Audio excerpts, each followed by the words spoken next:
Bonjour à tous, donc me voici pour la deuxième partie sur la vidéo de l'allaitement. La semaine dernière je vous ai fait la première partie pour vous parler de la maternité, des montées de lait, des crevasses et du colostrum, donc, et des positions également. Donc là il va s'agir donc du retour à la maison, c'est-à-dire comment ça a marché. Donc tout d'abord l'allaitement là il marche très bien, ça fait donc bientôt 4 mois que je fais de l'allaitement exclusif. Et donc ça fera 4 mois le 5 février. Et du coup ça a très bien marché, j'ai continué la position à califourchon assis sur moi, donc ça marchait très bien. Bébé s'endormait toujours au sein, donc après c'était difficile de la poser, souvent la journée je la laissais sur moi et au final la nuit, enfin après impossible de la poser, ou si je la pose endormie, souvent ça la réveille, ou même si ça ne la réveille pas mais dès qu'elle voit qu'elle est plus dans mes bras, elle pleurait. Donc c'était assez compliqué, il n'y avait que le cododo mais je vous ferai une autre vidéo là-dessus. Donc voilà, s'endormir au sein, mais c'est pas terrible, c'est dangereux. Quand elle a grandi, vers même, ça fait quand même pas mal de temps, vers ses 2 mois, quand elle était assise sur moi, donc là sur le canapé, en fait ses pieds touchaient le canapé, du coup elle veut constamment se lever. Maintenant elle a des assez grandes jambes et du coup elle veut se lever constamment. Donc c'est un peu pénible parce qu'elle va lâcher le téton, elle va vouloir se lever et tout pour le rechercher. Donc au final j'ai changé et j'ai essayé de faire en fait la berceuse tout simplement. Donc comme on m'avait dit à la maternité, comme ça en fait. Et ça a très bien marché vu que ça faisait 2 mois qu'elle tétait. Du coup j'avais l'habitude au niveau de l'allaitement, elle avait l'habitude de prendre le téton.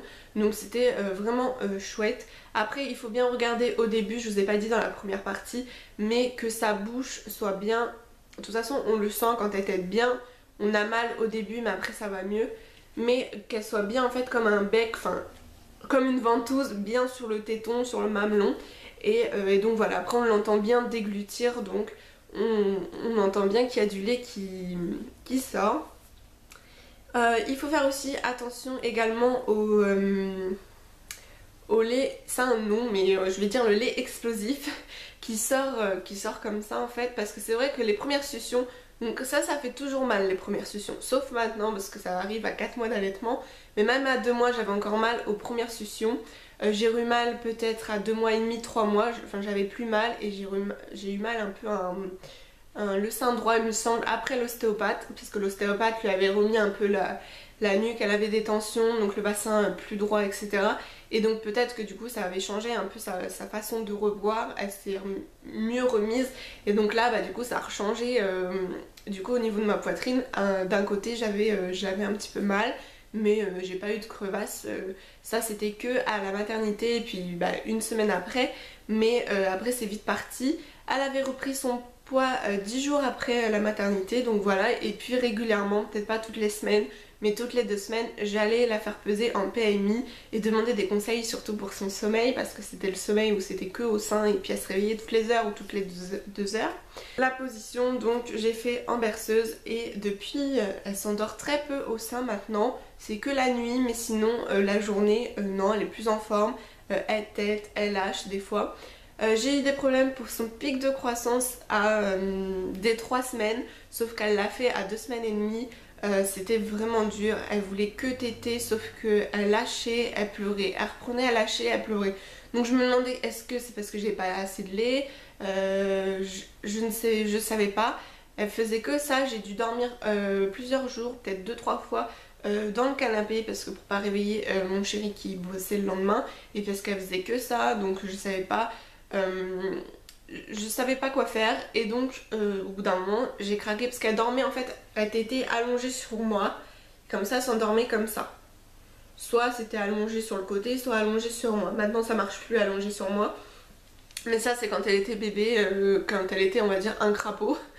Et avec ses jambes recroquevillées et tout, alors que maintenant elle a les jambes tendues ou tout ça, ça la gêne, elle veut bouger, donc elle est bien que allongée ou en berceuse. Et du coup c'était vraiment la catastrophe. J'ai cru que j'allais, enfin j'ai persévéré mais je savais vraiment plus, j'ai cru que j'allais craquer, arrêter l'allaitement, mais ça me tenait très à cœur, donc je ne voulais pas. Mais je savais pas, donc j'ai craqué au niveau de la tétine, moi qui a toujours été contre. Voilà, ma belle-mère en avait acheté une alors qu'elle savait que j'étais contre, mais au cas où elle avait un fort besoin de succion. Parce que bah oui, elle a un fort besoin de succion, surtout que je lui ai pas appris à avoir une tétine dès la maternité.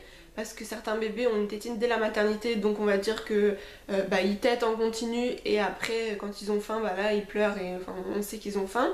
Sauf que souvent les tétines ça peut arrêter, je parle pas niveau dentition machin, parole, mais ça peut arrêter l'allaitement des fois au bout de 3 mois ou tout ça. Moi ça me tenait à cœur de faire 6 mois exclusifs. Et du coup j'ai craqué et j'ai essayé la tétine.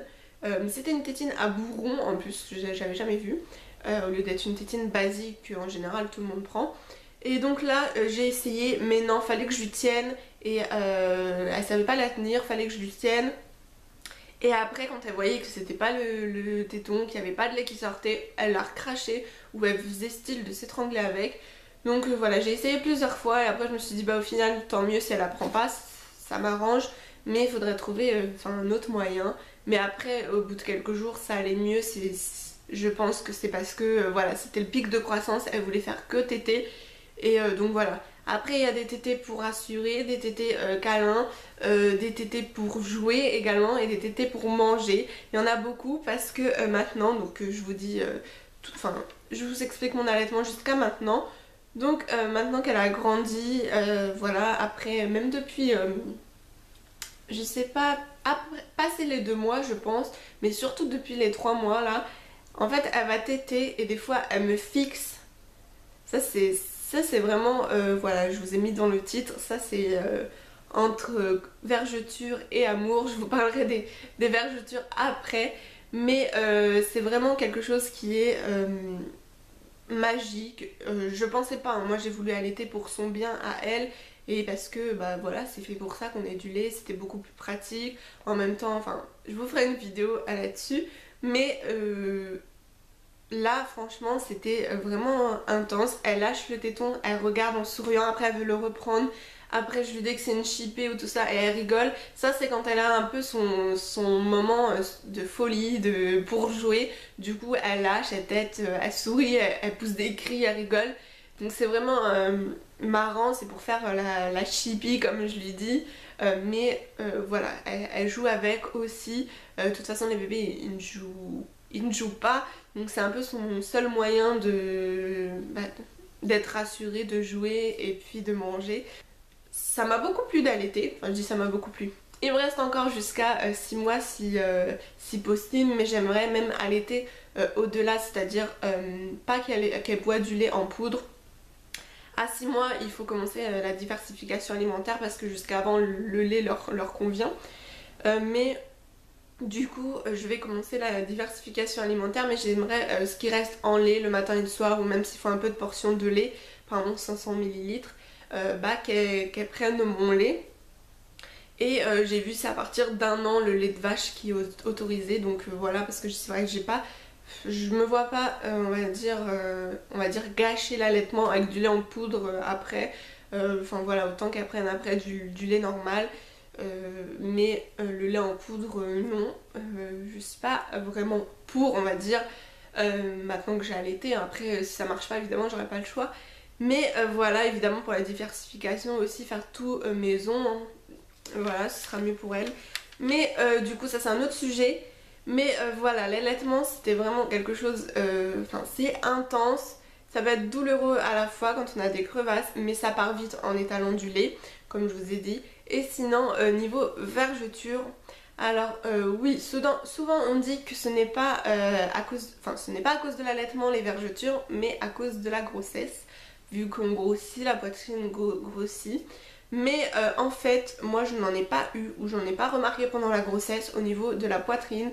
Mais avec les montées de lait qui viennent, qui s'en vont et tout, c'est vrai que en fait j'ai pas eu de montée de lait autre qu'à la maternité. Après c'est des fois si elle a pas bu, bah oui ça fait plus gonfler et du lait qui coule, mais je veux dire c'est pas j'appelle pas ça une nouvelle montée de lait, parce que des fois on en a une nouvelle ou je sais pas, mais moi c'est parce que si elle a pas mangé depuis 4 heures forcément voilà ça gonfle.